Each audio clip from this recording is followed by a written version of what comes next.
Hi friends, उन्नत शिक्षक भर्ती के संबंध में एक महत्वपूर्ण सूचना है। उसके अलावा टीजीटी वीजीटी की जो वैकेंसीज़ हैं उसके बारे में इन्फॉर्मेशन है कि टीजीटी पीजीटी 2020 की भर्तियां कब निकलने वाली हैं।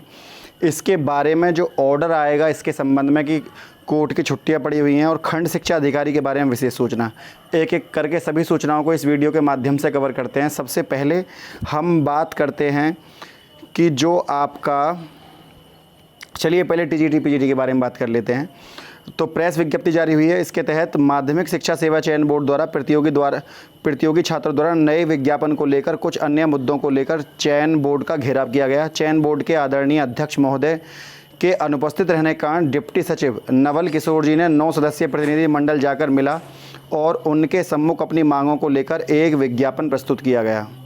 चयन बोर्ड के डिप्टी सचिव ने बताया कि नए विज्ञापन को लेकर काम बहुत तेज़ी से किया जा रहा है, सॉफ्टवेयर डेवलप किया जा रहा है। उम्मीद किया जा सकता है कि 1 माह के अंदर नया विज्ञप्ति आपको देखने के लिए मिले और 1 माह के अंदर शारीरिक शिक्षा टीजीटी संशोधित परिणाम डिप्टी सचिव ने बताया कि 10 दिनों के अंदर ये आपका परिणाम आने वाला है।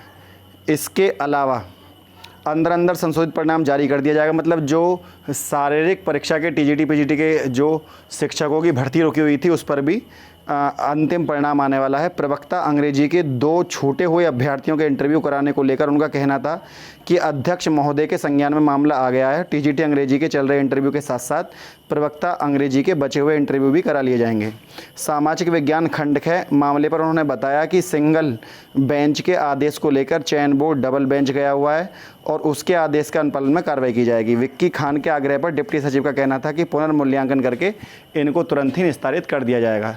तो आप 1 महीने के अंदर टीजीटी पीजीटी परीक्षाओं का विज्ञापन यहाँ देख लेंगे। इसके अलावा एक अनुरोध और किया गया है जो कि इसमें लिखा हुआ नहीं है।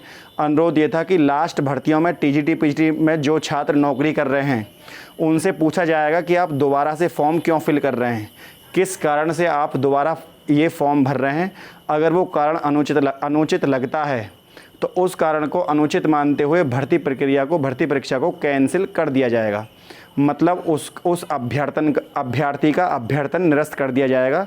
यदि मामला सेटिस्फाइड नहीं होता है और पूरी तरीके से संतुष्ट नहीं होता है विभाग, तो आप, क्योंकि कई बार ऐसा होता है कि मात्र केवल ट्रांसफ़र के लिए फॉर्म भर देते हैं और बाद में वो परीक्षा एक अभ्यर्थी की नौकरी को खा जाते हैं। तो इस तरीके से ख़त्म कर दिया गया है। अब इसमें ऐसा नहीं होगा। मतलब पहले से आप कहीं अगर शिक्षक नौकरी में हैं तो आप अगर जूनियर पोस्ट में हैं तो आप सीनियर अपर पोस्ट के लिए अप्लाई कर सकते हैं। लेकिन आप अगर सेम नौकरी कर रहे हैं तो आपसे अब पूछा जाया करेगा कि आप ये फॉर्म क्यों भर रहे हैं, किस कारण से। यदि स्थानांतरण कारण हुआ तो आप फॉर्म नहीं भर पाएंगे। इसके अलावा आपको बता दें कि बीईओ की जो परीक्षा है उसका नोटिस जारी कर दिया है। मतलब 16 अगस्त को विभाग पूरी तरीके से आतुर है परीक्षा कराने के लिए। और आपने देखा होगा कि बिल्कुल ही जो बीएड की परीक्षा हुई थी, बीएड प्रवेश परीक्षा, उसमें भी जो चीज़ें थीं बाकायदा उनकी धज्जियाँ उड़ाई गई। एक सेंटर पर लाखों की भीड़ उमड़ पड़ी थी और आपने देखा कि सोशल डिस्टेंसिंग का बिल्कुल भी पालन नहीं किया गया। वो तो मामले अभी सामने नहीं आए, वरना 2-4 मामले भी सामने आए तो फिर सरकार को बड़ा खामियाजा इसका भुगतना पड़ेगा। इसके अलावा सबसे इम्पोर्टेंट चीज़ है, अगर ना आए तो बेहतर है, क्योंकि परीक्षा कराना भी एक अलग चीज़ है, लेकिन समय को देखकर, क्योंकि बहुत तेज़ी से ग्राफ बढ़ रहा है कोरोना का, सुप्रीम कोर्ट तक बंद है। ऐसे समय में जिसमें 5 लाख अभ्यर्थी सड़कों पर उतरेंगे, आप लगा लीजिए। तो आयोग ने नोटिस जारी किया है कि आप अपना फेस मास्क और सैनिटाइज़र साथ में लेकर आएँ। 1 घंटे पहले आ रहे हैं तो आप अंदर बैठ सकते हैं और 12:15 बजे से एग्ज़ाम शुरू है, 12:15 तक भी आपकी एंट्री, 15 मिनट बाद भी आपकी एंट्री ली जा सकती है। पानी की बोतल साथ लाएँ। तो इसका मतलब है विभाग पूरी तरह से चुस्त दुरुस्त है परीक्षा कराने के लिए।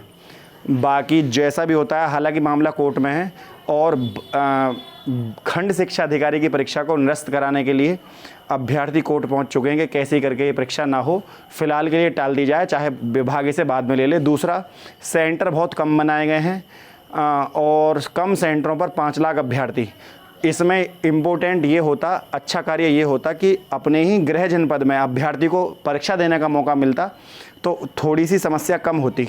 लेकिन एक एक अभ्यर्थी को लगभग 300 400 किलोमीटर जाना पड़ रहा है, तो ये अपने आप में, जिसमें कि बहुत सारी सेवाएं, परिवहन सेवाएं बंद हैं, तो ऐसे समय में ये बहुत ही गलत चीज़ें हैं जो नहीं होनी चाहिए। इसके अलावा आपको बता दिया जाए कि कोरियर और कोरोना की लड़ाई के बीच में 84% उन्हें कैरियर और कोरोना की लड़ाई के बीच में 84% उन्हें भागीदारी दी है।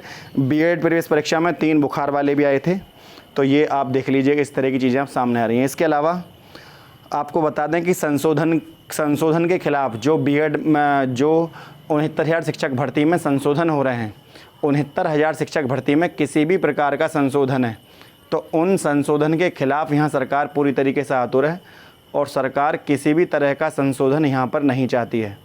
सरकार नहीं चाहती कि, तो अब कुछ अभ्यर्थी इसके खिलाफ चले गए कोर्ट में और इसकी सुनवाई आपको 12 अगस्त को देखने के लिए मिलेगी। 12 अगस्त को इसकी सुनवाई है। इसके अलावा आपको बता दिया जाए कि जो कोर्ट की छुट्टी हैं 12, 13, 14, 15, 16 तक की छुट्टी हैं, तो 15 अगस्त के बाद या तो 11 अगस्त के बाद बेंच बैठेगी, तब ऑर्डर आ जाए आपका। लेकिन क्योंकि 16 तक छुट्टी है तो या तो 11 को ऑर्डर आ जाएगा, और 11 को ऑर्डर नहीं आता है तो फिर आपका ऑर्डर 16 अगस्त के बाद आने वाला है। फ्रेंड, सबसे इम्पोर्टेंट चीज़ यहाँ पर यह है कि संशोधन का मौका एनओसी में मौका ना दिया जाए। तो जो अभ्यर्थी यहाँ पर चाहते हैं कि हमारा सेकंड काउंसलिंग में सिलेक्शन हो जाए, तो वो बड़ी इंपॉर्टेंट चीज़ है कि सरकार एक तो एनओसी को मान्य ना करे, दूसरा 22,000 सीटों को जोड़कर, जो हालांकि उसके ऊपर राजी गैर राजी वो सीटें तो जोड़नी तय हैं, तो ये अगर चीज़ें हो जाती हैं तो बहुत ही अच्छा रहेगा। और सेकंड काउंसलिंग के अभ्यर्थियों के लिए तो ये जीवन दायिनी चीज़ होगी एक तरीके से। फ्रेंड, यदि वीडियो आपको अच्छी लगी तो वीडियो को लाइक शेयर, चैनल को सब्सक्राइब करना ना भूलें। आज के लिए इतना ही। जय हिंद, जय भारत।